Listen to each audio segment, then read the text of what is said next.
Si Ginoong Andres ay 78 taong gulang.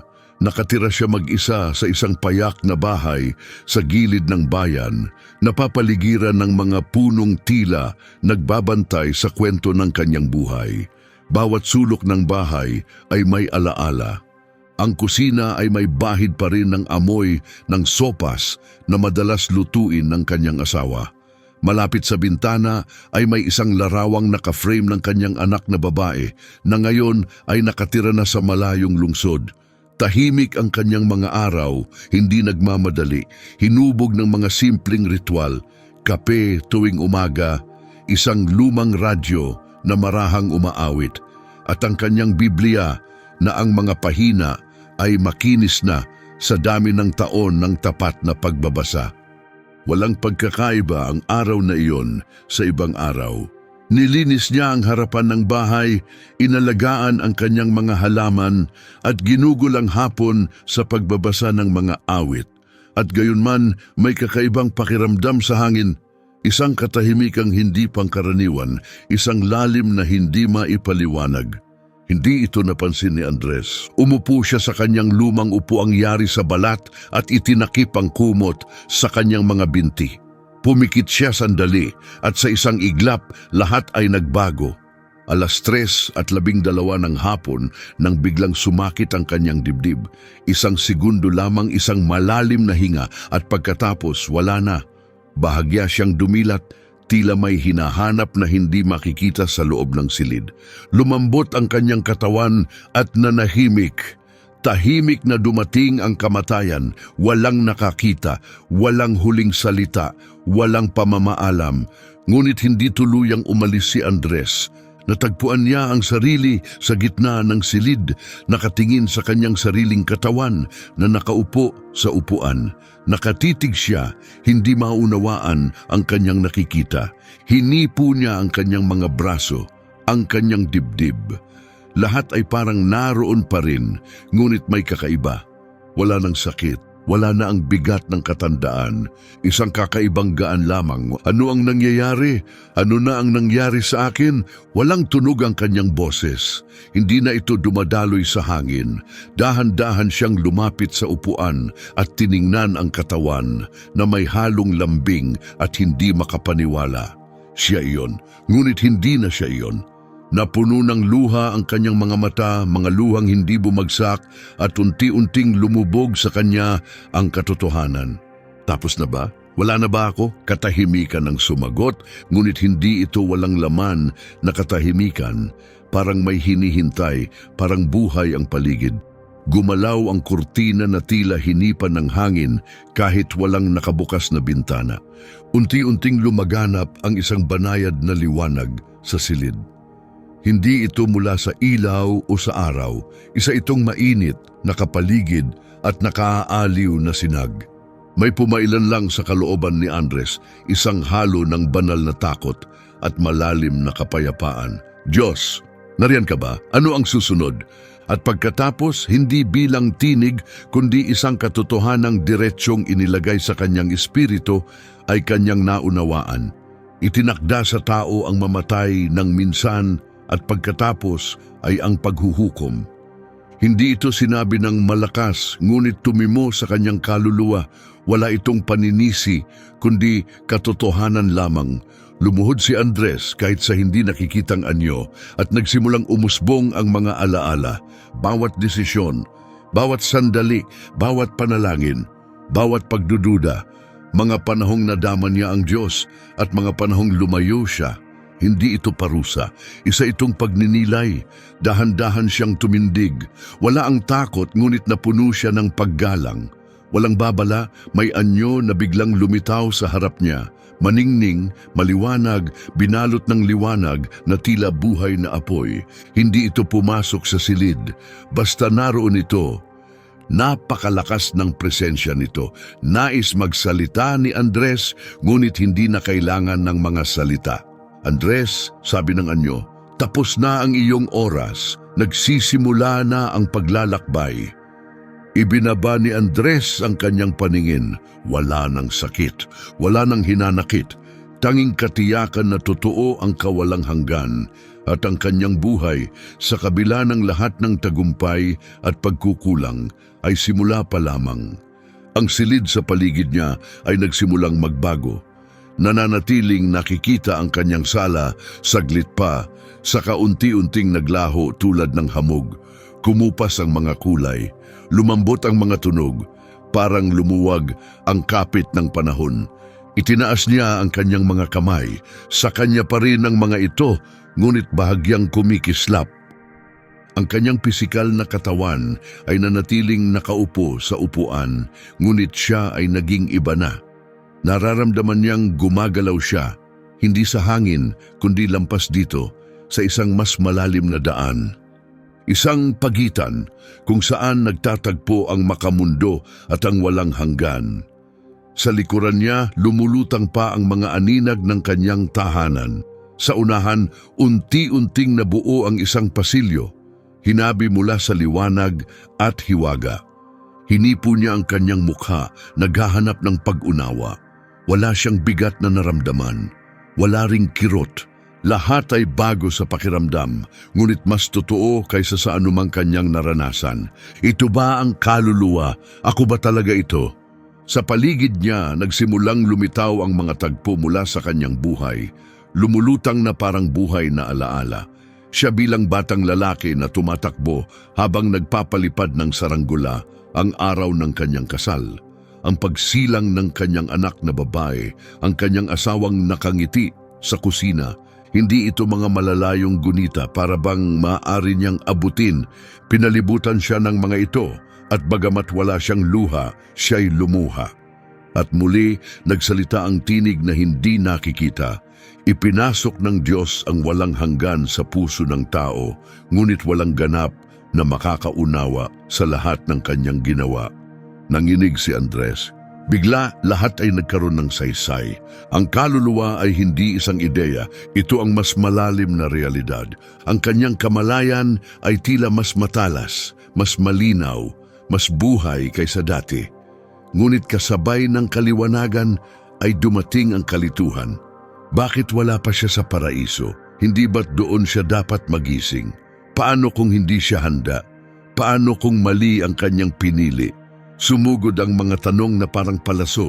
Sapat ba ang pananampalataya? Paano ang aking mga pagkukulang? Ang mga sandaling ako'y nagkulang? May halaga ba talaga ang pagsisisi sa huling sandali? Pumasok ang pangamba, hindi takot kundi pagkamangha. May dumarating, isang bagay na dakila. Sinubukan niyang umatras, ngunit wala nang balikan. Tuluyang naglaho ang silid sa likod niya. Tanging ang pintuan ng liwanag ang naiwan, maganda at nakapanghihilakbot, na tila may nanunood mula sa kabila nito. At may isa pang anyo na lumitaw. Iba ito. Isang binatang lalaki, kalmado at maningning. Ang presensya ay banayad ngunit matatag. Hindi siya naglakad, parang dumudulas lamang siya papalapit. Andres, malumanay niyang sabi, "Huwag kang matakot. Lahat ng iyong nakikita ay bahagi ng proseso. Nagising na ang iyong kaluluwa. Ngayon kailangan mo nang magpatuloy."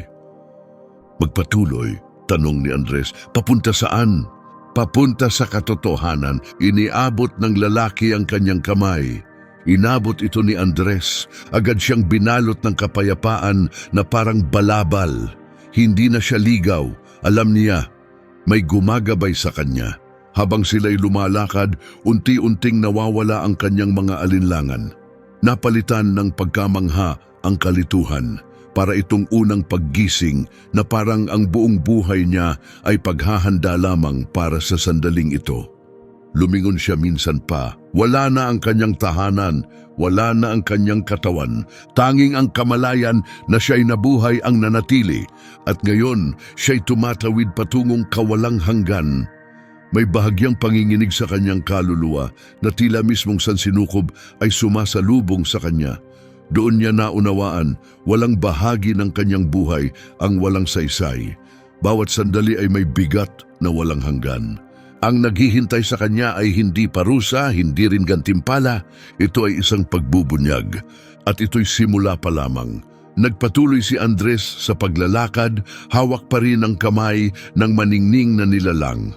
Hindi dumampi sa lupa ang kanyang mga paa, ngunit kumikilos siya ng may layunin, ginagabayan ng isang puwersang hindi nakikita. Lalong luminaw ang liwanag. Ang pakiramdam na may isang mas dakilang naghihintay ay hindi na maikakaila. Ang mismong paligid ay tila huminto sa paghinga.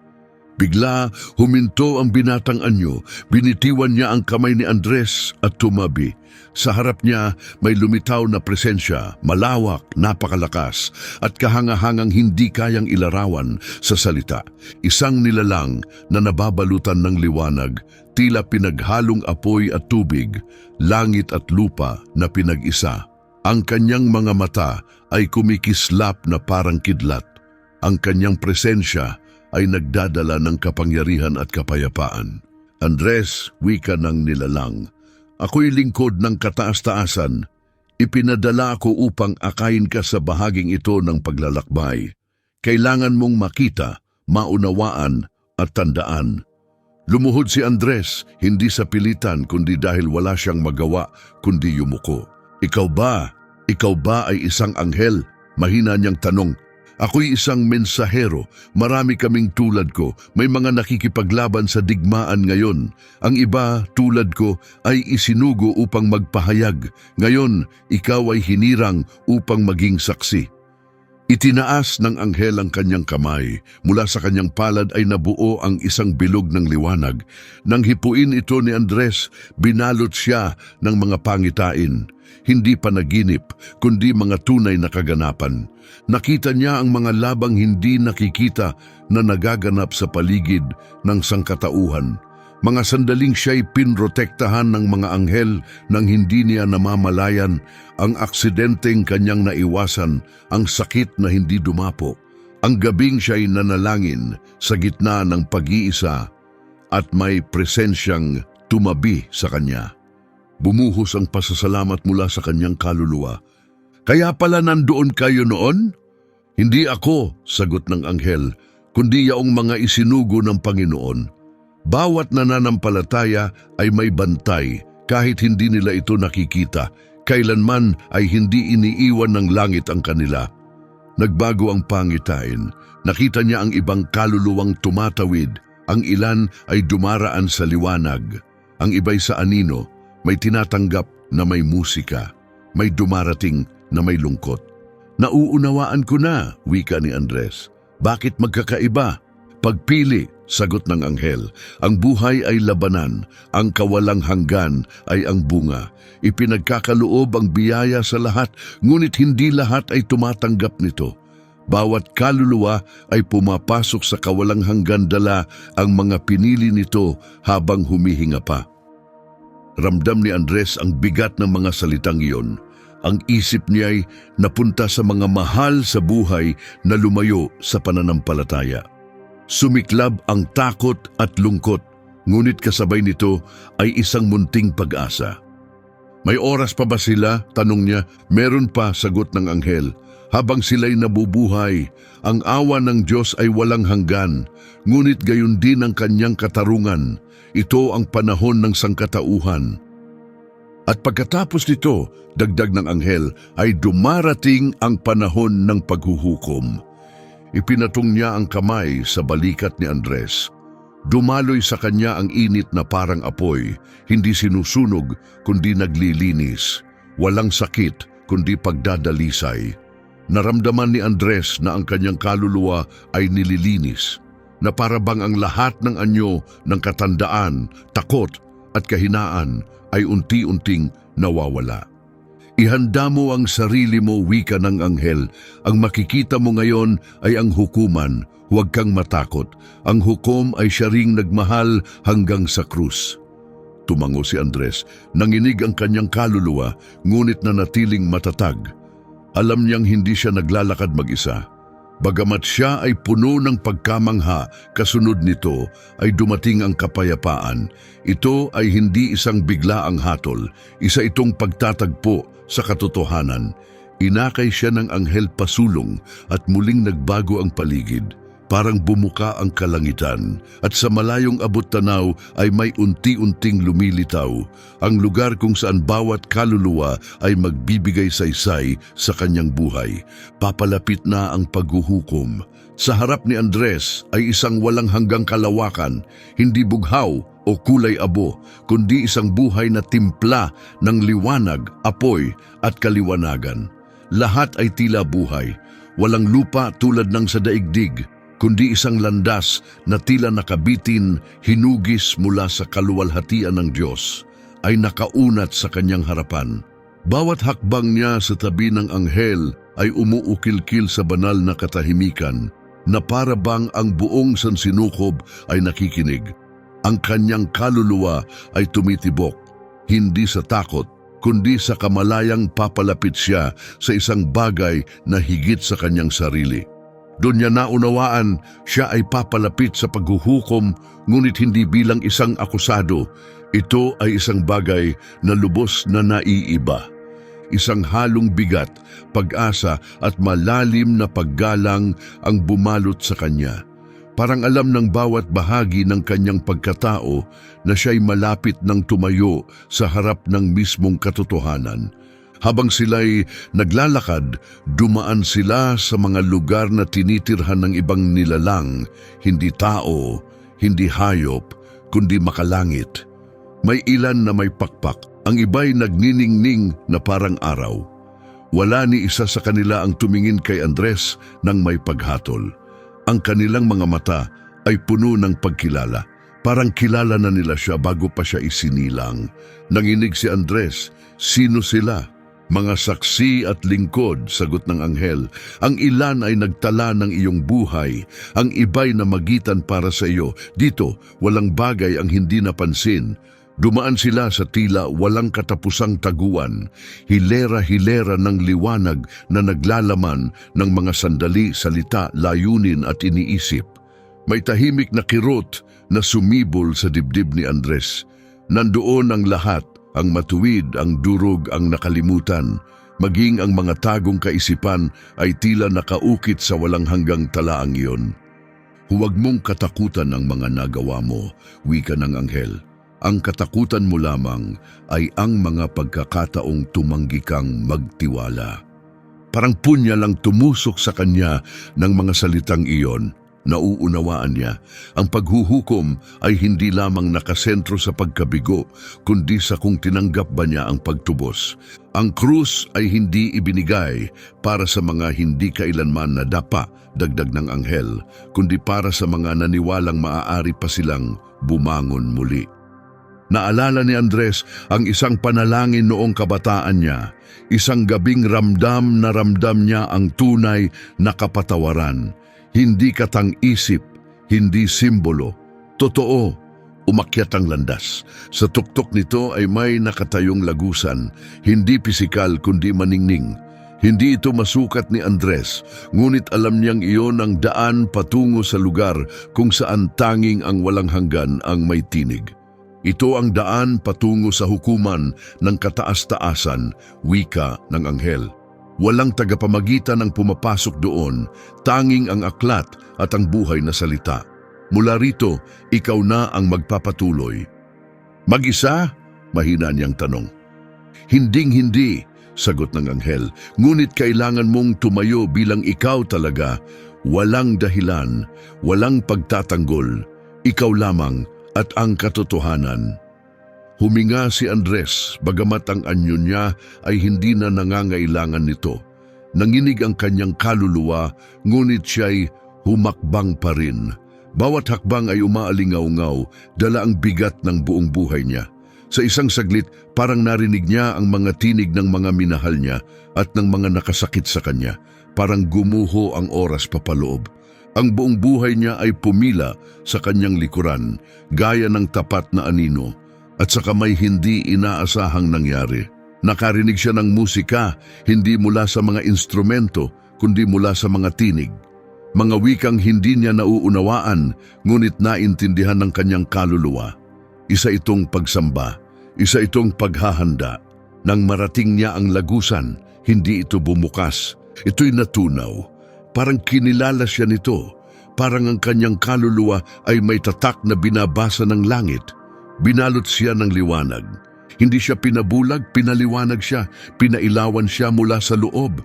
Wala nang natirang tago sa kanya, walang motibo, walang alaala, walang sugat, wala nang atrasan. Nakatayo siya sa harap ng makalangit na hukuman, walang silid, walang pisikal na trono, ngunit ang buong espasyo ay nagpapalabas ng kapangyarihan. Walang pader, walang kisame. Tanging kaluwalhatian ang humawak sa kanyang kaluluwa sa gitna ng katotohanan. Alam niya kung nasaan siya. Ang hukuman ng kataas-taasan. Isang tinig na lampas sa tunog ang pumuno sa paligid, dalisay, sinauna, walang bahid. Andres, anak ng tao, ang lahat ng iyong ginawa, inisip at itinago ay ilalantad ngayon. Hindi nanginig si Andres sa takot, kundi sa pagkamangha. Parang ang buong sansinukob ay huminto upang manood. Sa harap niya ay lumitaw ang isang aklat, hindi gawa sa papel, kundi sa buhay na liwanag. Nang ito'y bumukas, nagsimula ang pagsusuri. Ang unang pangitain, ang kanyang pagkabata.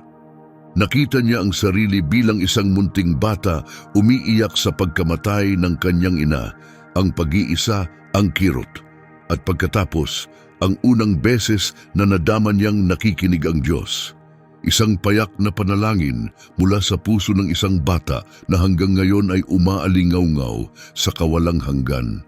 Sumunod ang kanyang kabataan, mga pagpili, mga pagkakamali, mga pagkakaibigang nasira, mga pangakong hindi natupad. Naramdaman niya ang bigat ng bawat isa, hindi bilang paratang, kundi bilang katotohanang inilahad. Walang pagtakas mula sa sarili, lahat ay malinaw, lahat ay makatarungan. Maraming ulit kang tinawag, wika ng tinig, ang ilan ay sinagot mo, ang iba'y binaliwala mo, ngunit kailan may hindi ka nawala sa paningin. Tumulo ang kanyang mga luha, hindi dahil sa lungkot, kundi dahil sa pagkaunawang hindi siya kailanman iniwan ng Diyos, kahit noong siya'y lumayo. At saka dumating ang mga sandaling may pinakamatinding halaga. Ang gabing pinili niya ang pagpapatawad. Ang mga salitang sinabi niya sa isang taong nasa bingit ng pagkalugmok. Ang mga taong ginugol niya sa pag-aalaga sa kanyang asawang may sakit. Maliliit na gawa, ngunit ngayoy ipinakitang walang hanggan ang halaga.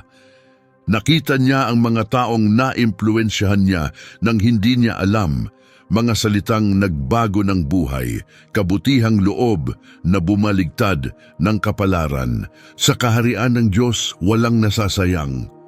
Pagkatapos ay dumating ang mga madidilim na sandali. Ang kasinungalingang hindi niya kailanman inamin, ang pagmamalaking nakasakit sa kanyang anak na babae, ang kawalang malasakit sa paghihirap ng iba. Ipinakita ang mga ito nang walang paghatol. Tanging katotohanan lamang na puno siya ng dalamhati, ngunit hindi ng kawalan ng pag-asa. Hinahatulan ba ako nito? Tanong niya. Hindi, tugon ng tinig. Ipinakikilala ka nito. Ang nagliligtas sa iyo ay ang dugo ng kordero. Lumitaw ang isang krus, hindi bilang simbolo, kundi bilang buhay na katotohanan. Dumaloy mula rito ang pulang liwanag, hinaplos ang bawat kabiguan, bawat sugat. Niyakap siya ng awa na parang init. Ang iyong pangalan ay nakasulat sa aklat ng buhay, hindi dahil sa iyong mga gawa, kundi dahil sa iyong pagtitiwala. Lumuhod si Andres. Ito ay hindi hatol ng takot. Ito ay katarungan at awa na magkasama. Nauunawaan niya ngayon, ang mahalaga ay hindi ang pagiging perpekto, kundi ang pagsisisi, pananampalataya at pag-ibig na naipamuhay.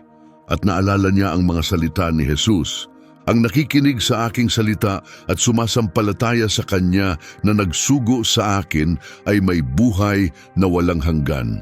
Hindi siya hahatulan, kundi nakatawid na mula sa kamatayan patungo sa buhay. Mabuti, wika ng tinig, tapat na lingkod. Hindi pa ito ang wakas. May kailangan ka pang makita. Dinala siya ng liwanag pasulong, wala nang takot sa kanyang kaluluwa, tanging pasasalamat. Siya'y hinatulan at minahal ng sabay. Ngunit may bagong damdaming gumalaw sa kanyang kalooban. Isang mas malalim na bigat. May mga bagay pang hindi natapos. Nagsimulang mag-anyong malinaw ang liwanag. May mga mukha na lumitaw, hindi mga anghel, hindi mga espiritu, kundi mga tao. Mga kaluluwang tumawid sa kanyang buhay.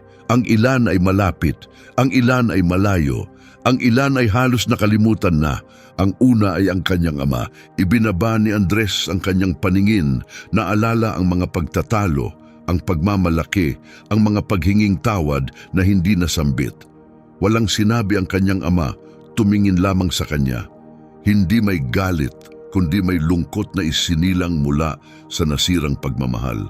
Pagkatapos ay lumitaw ang kanyang anak na babae. Ang kanyang mga matay puno ng luha. Naalala ni Andres ang mga mababagsik na salitang nasabi niya noon. Hindi na ito muling binanggit ng anak niya, ngunit batid niyang hindi ito nalimot. Ngayon, ang sugat na iyon ay lumantad. Sumugat sa kanya ang kirot na parang mga tinik. Isa-isa, bumalik ang mga alaala. Isang kaibigang pinagtaksilan. Isang pangakong binali. Isang panalangin dapat ay nabigkas, ngunit paulit-ulit na ipinagpaliban. Isang pagdalaw na kailan may hindi naganap. Isang pagkakasundong hinayaang mabulok. Bawat sandali ay dumaan saglit ngunit tumagos ng malalim. Hindi ito mga parusa, kundi mga pagbubunyag, mga alingaw-ngaw na mga sugat na sana'y nahilom sa mas malalim na kababaang loob, mas malawak na pag-ibig. Andres, wika ng tinig, banayad. Pinatawad ka sa pamamagitan ng biyaya, ngunit ang pag-ibig na hindi mo na ibigay ay patuloy na sumisigaw. Ang mga sugat na iniwan mo ay kailangang kilalanin. Naunawaan niya, ang pagtubos ay umaabot maging sa mga bagay na naiwan ng hindi natapos. Lumuhod si Andres, naglalagablab ang kanyang kaluluwa, hindi sa guilt, kundi sa katotohanan. Sa wakas, naunawaan niya ang lalim ng utos. Ibigin mo ang iyong kapwa gaya ng iyong sarili. Hindi ito isang teorya, isa itong walang hanggang katotohanan, pagpapahayag ng mismong puso ng Diyos. Panginoon, mahina niyang bulong kung mayroon pa sanang isa pang pagkakataon. At doon lumitaw si Jesus, hindi bilang imahe, hindi bilang ideya. Nakatayo siya sa harap niya, makapangyarihan, ngunit malapit. Ang kanyang mga matay nagniningas na tila apoy, ngunit umaapaw sa habag. Hindi makapagsalita si Andres. Umiiyak na lamang siya. Ang buong pagkatao niya'y yumukod. Iniabot ni Jesus ang kanyang kamay. Wala siyang sinabi. Hinawakan lamang niya ang balikat ni Andres. At agad nakita ni Andres ang isang bagay na lampas sa pag-unawa. Bawat kabiguan ng kanyang buhay ay hinipo ng mga sugat ng krus. Tila ba ang lahat ng pinsalang idinulot niya ay isinama sa pagdurusa ni Kristo. Hindi ka na makababalik, bulong ni Jesus. Ngunit ang aking pag-ibig ay umaabot sa iniwan mong hindi natapos. At parang isang agos na bumaba sa mundo, nakita ni Andres na ang mga taong nasaktan niya ay binalot ng banayad na liwanag. Hindi ito pagbura, ito ay pagpapanumbalik. Ang Diyos ang nagpapagaling sa mga sugat na hindi na kayang pagalingin ni Andres. Ito ang kapangyarihan ng kapatawaran, hindi lamang tinatakpan ng sala. Pinapanumbalik nito ang dating tila hindi na kayang ayusin. Hindi mapigil ang pag-iyak ni Andres. Sa wakas, naintindihan niya. Walang bagay na tinatawag na huli na kung may tunay na pananampalataya. Bagamat hindi na siya lumalakad sa lupa, ang kanyang pananalig ay patuloy na namumunga. Tumingin si Jesus sa unahan at isang bagong pangitain ang bumukas. Isang maningning na lungsod, isang lugar kung saan ang bawat sugat ay gagaling at bawat luha ay papahirin. Naramdaman ni Andres na hindi pa tapos ang paglalakbay. Salamat, mahina niyang sabi. Salamat. Hindi mo pa nakikita ang wakas, tugon ni Jesus. Ang pinakadakilang kaluwalhatian ay nasa unahan pa. Kaya't sa gitna ng mga luha, at kapayapaan, inakay si Andres palalim sa kawalang hanggan. Ang sakit ay natubos, ang sala ay nabago, at ang kaluluwa ay sa wakas nanahan sa katotohanan, sapagkat ang pag-ibig ng Diyos ay hindi nagiiwan ng anuman na hindi natatapos. Pagkatapos ay nagsimulang magbago ang liwanag, hindi naglalaho, kundi nagbibigay daan sa isang bagong anyo. May lumitaw na makapal na kadiliman, hindi ang kawalan ng liwanag, kundi ang presensya ng pagdurusa. Naramdaman ni Andres ang kanyang sarili na bumababa, hindi sa pisikal na paraan, kundi espiritual, papunta sa isang lugar na hindi niya kailanman inakalang masasaksihan ng ganoon kalapit. Wala na si Jesus sa kanyang tabi. May ibang presensya roon, seryoso, mabigat, ang mga matay tulad ng apoy. Walang takot na makamundo ang nadama ni Andres, kundi isang malalim na paggalang. Alam niyang totoo ang kanyang masisilayan. Sa harap niya bumukas ang isang napakalawak na bangin. Hindi ito karikatura, hindi ito ang nagliliyab na impyernong kwento lamang ng alamat. Mas malala pa ito. Ito ay ang kawalang laman ng kaluluwa. Isang lugar na lubusang walang presensya ng Diyos, kung saan lahat ng bumubuo sa pagkatao ay naglalaho. Walang pag-ibig, walang awa, walang katotohanan. Hindi ka papasok sa lugar na ito, wika ng presensya, ngunit kailangan mong makita kung ano ang pwedeng mangyari. Nakita ni Andres ang mga anino, mga kaluluwang sumisigaw ng walang tinig, nakagapos sa mga tanikala na hindi nakikita. Hindi sila pinahihirapan ng mga demonyo. Kinain sila ng daladala nila sa sarili, puot, kayabangan, kahihiyan, takot. Lahat ay pinalala ng walang hanggan. Hindi galing sa labas ang paghihirap. Ito'y nagmumula sa loob. Isang hindi na mababalikang kaparusahan. Isang tinig ng babae ang nagmamakaawa para sa isa pang pagkakataon. Isang binata ang paulit-ulit na binibigkas ang mga salita mula sa isang sermon na minsan niyang narinig, ngunit hindi tinanggap. May mga iskolar na noon ay nilait ang pananampalataya, ngayoy desperado para sa kahit isang salitang pag-asa. May mga relihiyosong tao na nagsalita tungkol sa Diyos, ngunit kailanman ay hindi siya tunay na nakilala. At ang pinakanakatatakot ay hindi ang pagdurusa. Ito ay ang pagkaunawa na sila ay binigyan ng pagpipilian at tinanggihan nila ito. Bakit mo ito ipinapakita sa akin? Tanong ni Andres. Dahil may panahon pa para sa iba, ang sagot. Dahil ang mga nakakita ay kailangang magbabala.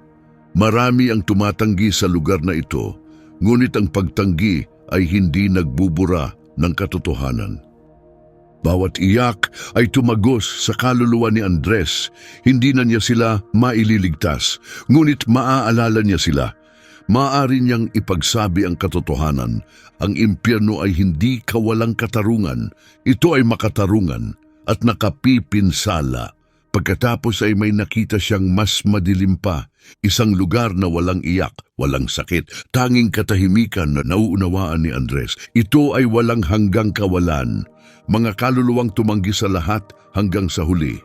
Mga kaluluwang pinatay ang bawat alab, hindi dahil sa kamangmangan, kundi dahil sa kanilang sariling pagpili. Hindi ito inihanda para sa sangkatauhan. Ito ay para sa mga nahulog na anghel. Ngunit marami ang pinili ito sa pagtanggi sa nag-iisang pangalan na nagliligtas. Umalingaw-ngaw ang kasulatan sa kanyang loob. Ang sinumang hindi natagpuang nakasulat ang pangalan sa aklat ng buhay ay itinapon sa lawa ng apoy.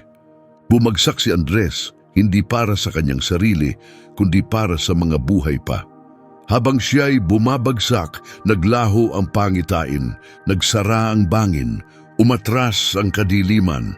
Muling napalibutan siya ng liwanag, parang paggising mula sa isang bangungot na alam mong totoo.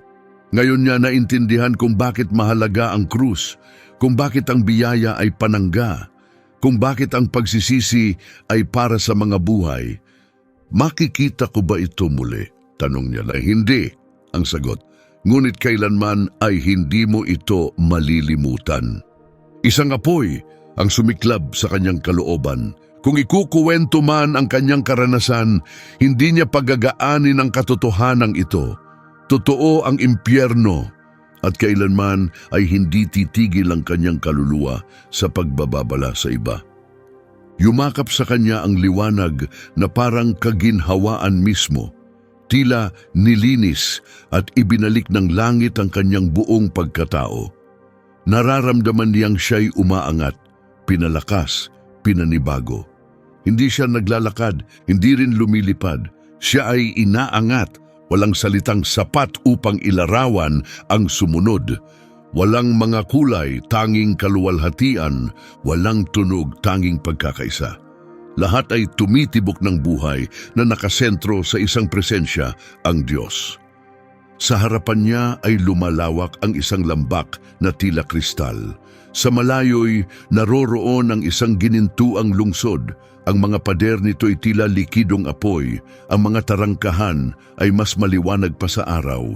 Agad itong nakilala ni Andres, Paraiso. Ang lugar na ipinanalangin niya, hinangad at hinintay sa buong buhay niya. Nakita mo na ang paghuhukom, wika ng tinig. Nakita mo na ang halaga ng pagtanggi. Ngayon ay makikita mo ang gantimpala ng pananampalataya. Pumasok siya sa isang malawak, walang hanggang bulwagan. Sa gitna nito ay may trono, walang anyo, tanging liwanag. Sa tabi nito'y lumulutang ang isang aklat, walang pahina, ngunit buhay na may kapangyarihan. Ang aklat ng buhay. Isang anghel ang lumapit, ang mukha ay tila kidlat. Ang tinig ay parang tubig sa disyerto. Andres, anak ng kataas-taasan, ihahayag na ang walang hanggang tala. Bumukas ang aklat. Sa isang iglap na alala ni Andres ang lahat ng kanyang pagkukulang. Ngunit ang kapayapaan sa lugar na iyon ay higit pa, ang lahat ay hawak ng tipan. Pagkatapos ay tumigil ang aklat, may lumitaw na pangalan, hindi nakasulat kundi nabubuhay sa liwanag. Andres, bumalot sa kanya ang kagalakan. Napaluhod siya, hindi dahil iniutos, kundi dahil sa pagsamba. Binanggit ng langit ang kanyang pangalan, hindi dahil sa sariling kakayahan, kundi dahil sa biyaya. Alam na niya ngayon, walang nasayang. Bawat pagsubok, bawat pagdududa, bawat pagsuko, hindi nawalan ng saysay ang pananampalataya. Naroon ang kanyang pangalan at kailanman ay hindi ito mabubura. Nagsara ang aklat, lalong lumiwanag ang trono. Isang korona ang inilapit, hindi gawa sa ginto, kundi purong liwanag. Ipinutong ito sa kanyang ulo, hindi bilang gantimpala, kundi bilang tanda ng pagiging bahagi. Tumunog ang mga trumpeta, hindi bilang ingay kundi bilang pagdiriwang. Nagalak ang langit, hindi dahil sa kanya, kundi dahil sa ginawa ng Diyos sa kanya. Libu-libong anghel ang nagalak, umaawit, gumagalaw sa kasayahan. Hindi dahil kay Andres mismo, kundi dahil sa naisakatuparan ng Diyos sa loob niya. Pagkatapos ay napansin niya ang iba pa, mga mukhang minahal niya, yung mga naniwala. Ang kanyang asawa, ang kanyang ina, mga kapatid sa pananampalataya. Hinihintay siya, nakabukas ang mga bisig. Tumakbo si Andres papunta sa kanila at sa unang pagkakataon, wala na siyang naramdamang kahit anong tanda ng pagtanda. Wala ng pagod, tanging kagalakan, tanging kawalang hanggan. Hindi banyaga ang pakiramdam sa paraiso. Pakiramdam niya ay ito ang tahanan, ang lugar na matagal nang inaasam ng kanyang kaluluwa. At sa wakas, naunawaan niya ang mga salita ni Jesus. Sa bahay ng aking ama ay maraming silid. Pupunta ako upang ihanda ang lugar para sa iyo. Ang paraiso ay hindi gantimpala. Ito ay muling pagkikita. Ito ay ang pagbubukas ng ama ng pintuan para sa isang anak na muling umuuwi. At sa sandaling iyon, napagtanto ni Andres, doon pa lamang nagsisimula ang lahat. Nakatayo siya, napapaligiran ng mga pamilyar na mukha. Wala nang pagtanda, wala nang sakit, wala nang kirot. Lahat ay nagliliwanag sa tuwa, na para bang hinubog mula sa parehong liwanag. na pumupuno sa lahat ng nasa paligid. Ang lungsod mismo ay higit pa sa isang lugar. Isa itong karanasan, buhay na buhay sa presensya ng Diyos. Bawat bahagi nito ay humihinga ng kabanalan, pagkatapos ay lumapit ang isang nilalang na nagliliwanag. Mukha siyang tao, ngunit ang kanyang diwa ay higit sa anumang makalupa. Para bang nakita ni Andres ang langit na may anyong nakikita. Andres, wika ng nilalang, may isa ka pang kailangang maunawaan. Hinipo niya ang noo ni Andres. Sa isang iglap nagbago ang lahat. Hindi na lamang siya isang kaluluwa. May anyo na siya ngayon. Ngunit hindi tulad ng dating katawan niya. Hindi nasisira, walang hanggan. Wala siyang nararamdamang pagod, wala ng pangangailangan, tanging kabuuan. Para bang ang bawat bahagi niya ay sumasabay sa kaluwalhatian. Ito ang iyong niluwalhating katawan, sabi ng nilalang. Ipinangako sa lahat ng nagtitiwala. Hindi ka na mamamatay, hindi na iiyak, hindi na magkakasakit kailanman. Ayon sa kasulatan, inihasik na katawang likas, binuhay na katawang espiritual. Itinaas ni Andres ang kanyang mga kamay. Kumikislap ito sa banayad na liwanag. Ang kanyang puso, kung maaari pa rin itong tawaging ganoon, ay tumitibok sa ganap na pagkakabagay. Sa unang pagkakataon, siya ay buo. Naibalik na ang lahat. At saan ako maninirahan? Tanong ni Andres. Itinuro ng nilalang ang isang estruktura sa malayo. Hindi isang mansyon ayon sa panlasa ng mundo, kundi isang ganap na tirahan. Inihanda para sa iyo, gawa mismo ng Diyos, doon ka mananahan. Iyon ay itinayo mula sa bawat taos pusong panalangin, bawat gawa ng pag-ibig, bawat binhing pananampalataya, hindi gawa sa bato, kundi sa pagsuko. Ito ang iyong pamana. Lumakad si Andres papunta roon. Bawat hakbang ay tila may awit ang lupa sa ilalim ng kanyang mga paa. Tinanggap siya ng mga puno. Ang hangin mismo ay tila pagsamba. Lahat ay lumuluwalhati sa Diyos. Wala ni isa mang bagay na walang layunin. Para bang kinilala siya ng sangnilikha at tinanggap bilang minamahal na anak. Binuksan niya ang pinto. Sa loob, walang marangyang kagamitang makalupa, tanging walang hanggang kagandahan, isang espasyo na sumasalamin sa kanyang espiritual na paglalakbay. May mga bagay na siya lamang ang nakakaalam. Isang piraso ng tela na sumasagisag sa mga luha na pinahid ng Diyos. Isang ilawang hindi kailanman namamatay. Isang bukas na Biblia na nagniningning sa buhay na katotohanan. Walang aninong naroroon, lahat ay humihinga ng biyaya.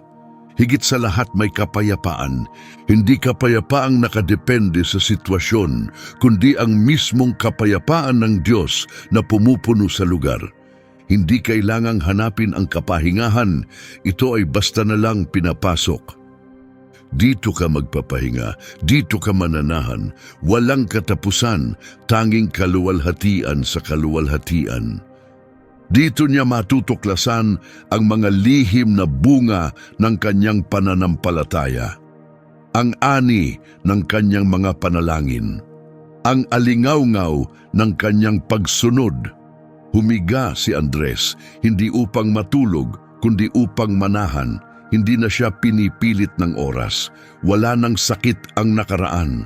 Wala ng pangamba ang hinaharap. Lahat ay umiiral sa walang hanggang kasalukuyan. At nauunawaan niya ngayon ang mga salita ni Pablo. Ang mga bagay na hindi nakita ng mata, hindi narinig ng tainga, at hindi naisip ng puso ng tao, ay inihanda ng Diyos para sa mga umiibig sa Kanya. Doon siya nanirahan, hindi dahil karapat-dapat siya, kundi dahil siya ay nagtiwala. Ang dating pag-asa ay naging realidad. Ang dating pinaniniwala ang hindi nakikita ay ngayoy nadarama sa kaluwalhatian. Sa unang pagkakataon, wala na siyang ibang hinangad. Siya ay ganap.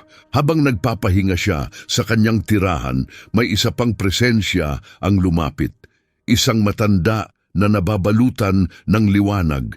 Ang mga matay may bigat ng mga panahon. Andres, wika ng matanda, may kailangan kang makita. Hindi pa ito nangyayari, ngunit ito ay nasusulat. Ang wakas, dagdag niya, at ang simula. Nang ilagay ng matanda ang kanyang kamay sa balikat ni Andres, dinala siya sa espiritu. Sa isang iglap, nakatayo siya sa isang propetikong kalagayan kung saan nagtatagpo ang walang hanggan at ang mga bagay na darating pa. Nagbukas ang mga pangitain. Nakita niya ang 4 na mga ngabayo na tumatakbo sa buong mundo. Digmaan, tagutom, sakit, kamatayan. Bumagsak ang mga bansa. Nagpalaboy-laboy ang mga tao na walang patutunguhan. Isang karismatikong pinuno ang lumitaw. Nagniningning ang anyo, ngunit puspos ng panlilinlang. Nangako siya ng kapayapaan, ngunit naghasik ng kapahamakan. Sumunod sa kanya ang buong mundo. Binalot ng kadiliman ang daigdig na parang isang buhay na anino. Pagkatapos, napunit ang kalangitan. Bumaba ang liwanag na lampas sa pagkaunawa, may taglay na kapangyarihan. Si Jesus, ang kordero, ay nagbalik na babalutan ng autoridad, kaluwalhatian at katuwiran. Hindi na siya ang nagdurusang lingkod, kundi ang matagumpay na hari. Ito ang takdang oras. Sa kanyang salita, nagapi ang mga hukbo ng kadiliman, walang matagal na labanan, kundi ganap na kapangyarihan. Ang kataas-taasang kapangyarihan ng anak ay hindi na muling pinagtalunan. Nagbago ang pangitain. Nakatayo si Andres sa harap ng isang dakilang puting trono. Bawat kaluluwa ng tao ay naroroon, wala ni isa mang nawawala. Nakabukas ang mga aklat, mga gawa, iniisip, layunin at ang aklat ng buhay. Perpekto ang paghuhukom, hindi nagpakita ng kalupitan si Kristo, kundi ganap na kabanalan at awa. Ang mga nagtitiwala sa Kanya ay nababalutan ng biyaya. Ang mga tumanggi sa Kanya ay tinanggap ang hatol. Pagkatapos, ang mismong universo ay binago, naglaho ang lumang langit, naglaho ang lumang lupa, isang bagong nilikha ang lumitaw, ganap na ibalik. Bumaba ang banal na lungsod, ang bagong Jerusalem, maningning na gaya ng babaeng ikakasal na nakabihis para sa kanyang kasintahan. Malapit na itong dumating, wika ng tinig. Ito ay matagal nang ipinangako. Nakita ni Andres ang mga kristal na ilog, mga punong namumunga ng walang hanggang bunga, mga lansangang tila dalisay na ginto. Wala ng templo, sapagkat ang Diyos mismo ay nananahan sa kanyang bayan. Wala ng araw, sapagkat ang kordero ang ilaw. Wala ng sakit, wala ng luha, wala ng kamatayan. Ginawang bago ang lahat ng bagay, at narinig niya ang tinig ng hari. Masdan, ginagawa kong bago ang lahat ng bagay. Napaluhod si Andres. Ang kawalang hanggan ay hindi katahimikan na walang hanggan, kundi walang katapusang pagtuklas ng banal na pag-ibig. Ipinakita na sa iyo, wika ng tinig. Ngayon, ang mga nakakita ay dapat magsalita. Mapalad ang mga tumutupad sa mga salitang ito ng propesiya. Nang matapos ang mga pangitain, bumalik si Andres sa kanyang tirahan, ngunit siya'y nagbago. Nag-aalab ang kanyang espiritu sa pagkaunawa. Nakita niya ang wakas at ang tunay na simula. Wala na ang lumang mundo. Nabubuhay na siya ngayon sa isang nilikha na hindi na maapektuhan ng pagkabulok, karahasan o kamatayan. Tanging dalisay, umaapaw na buhay. Buhay sa pinakamayamang anyo. Sa harapan niya ay lumawak ang mga tanawing hindi pa kailanman naisip. Mga kristal na batis, mga bundok na umaawit, mga punong pumapalakpak sa tuwa.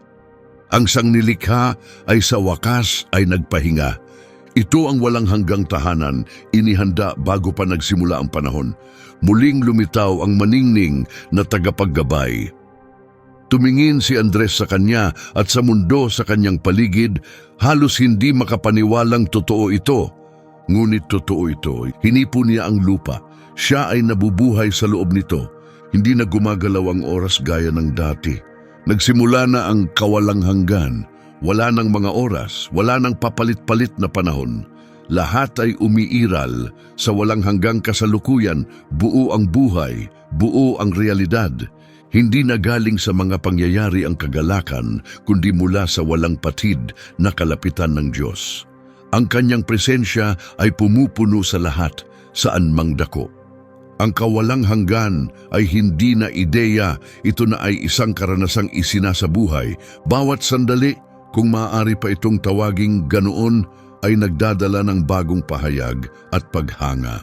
Natuto si Andres nang hindi napapagod, tumuklas ng walang hangganan, sumamba ng walang patid. Ang Diyos mismo ay lumakad kasama ng kanyang bayan.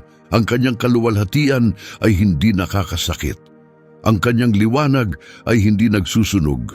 Ito'y nagpapagaling. Kaganapan ng pumuno sa bawat sulok. Ang mga tinubos ay namuhay sa ganap na pagkakaisa, walang tunggalian, walang inggit, walang pagkakahiwalay. Bawat kaluluwa ay tumitibok sa ganap na pagkakabagay. Wala nang hadlang ng wika, hindi na kailangang ipaliwanag ang pag-ibig. Ito'y dumadaloy na parang paghinga.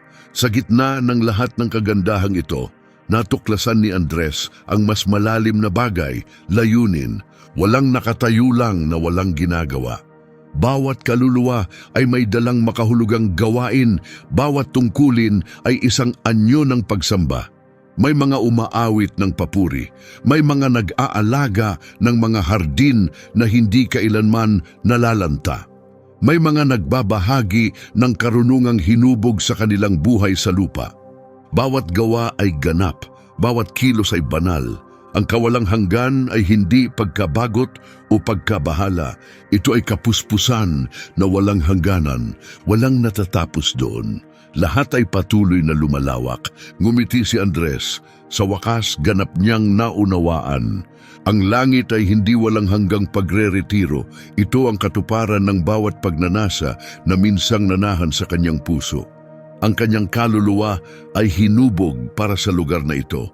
Ang dati likhang isip lamang, ngayoy nahayag ng lampas sa imahinasyon. Pagkatapos ay dumating ang isang paanyaya sa isang dakilang piging, isang walang hanggang hapag na puno ng mga tinubos.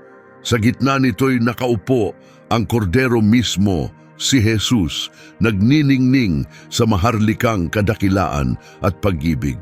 Siya mismo ang naglingkod sa kanyang bayan, hindi bilang simbolo, kundi bilang walang hanggang debosyong naging hayag. Ang musika ay walang humpay, ngunit kailanmay hindi naging luma. Bawat himig ay nagpapahayag ng bagong katotohanan tungkol sa Diyos. Nauunawaan ni Andres na kahit sa walang katapusang panahon, ang kapuspusan ng may lalang ay kailanmay hindi mauubos. Hindi ito nakadama ng pagkabigo, kundi ng paghanga. Sa wakas, naging malinaw ang lahat. Ito ang tinupad na kaharian na ipinangako. Ang Diyos ay nananahan sa sangkatauhan at ang sangkatauhan ay nananahan sa Diyos. Wala nang paghihiwalay, nakapahinga si Andres sa ilalim ng mga punong-puno ng buhay. Wala nang tensyon sa kanyang kalooban, wala nang layuning kailangang habulin, wala nang natitirang dapat tapusin na tanging pasasalamat, tumingala siya. Sa unang pagkakataon sa buong kawalang hanggan, wala na siyang inaasam pa. Naghandog siya ng tahimik na pagsamba, nasa tahanan na siya, magpakailanman. Nabubuhay na ngayon si Andres sa kawalang hanggan. Ang kanyang kwento ay hindi katang-isip. Ito'y salamin ng katotohanang inihayag sa kasulatan. Ang kamatayan ay hindi ang wakas, ito ang pintuan. At habang pinakikinggan mo ang mga salitang ito, ang hininga ay nananatili pa sa iyong mga baga. Ang pagkakataon ay nakatayo pa sa iyong harapan, wala ka pa sa wakas. Ikaw ay nasa pinakamahalagang sandali, ang mismong sandaling ito. Ang parehong Diyos na tumanggap kay Andres ay inaabot ka ngayon. Ang iyong mga pagkukulang ay hindi hadlang. Ang iyong mga pagdududa ay hindi hadlang. Ang iyong pakiramdam na hindi karapat-dapat ay hindi hadlang.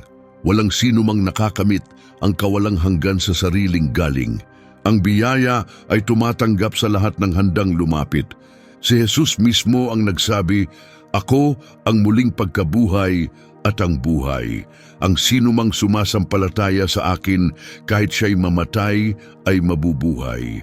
Ang pangakong iyon ay nananatili ngayon. Hindi mo ito naririnig ng aksidente. Alam ng Diyos ang iyong pangalan. Alam niya ang iyong mga pakikibaka, ang iyong mga tanong na walang sagot, ang iyong mga sugat na hindi nakikita. At gayon paman, minamahal ka niya ng lampas sa pagkaunawa. Hindi niya ninanais na ang buhay mo ay pamunuan ng takot. Tinatawag kanyang lumakad sa pagtitiwala, pag-asa at layunin. Ang tunay na tanong ay hindi kung kailan darating ang kamatayan sapagkat ito'y darating sa lahat.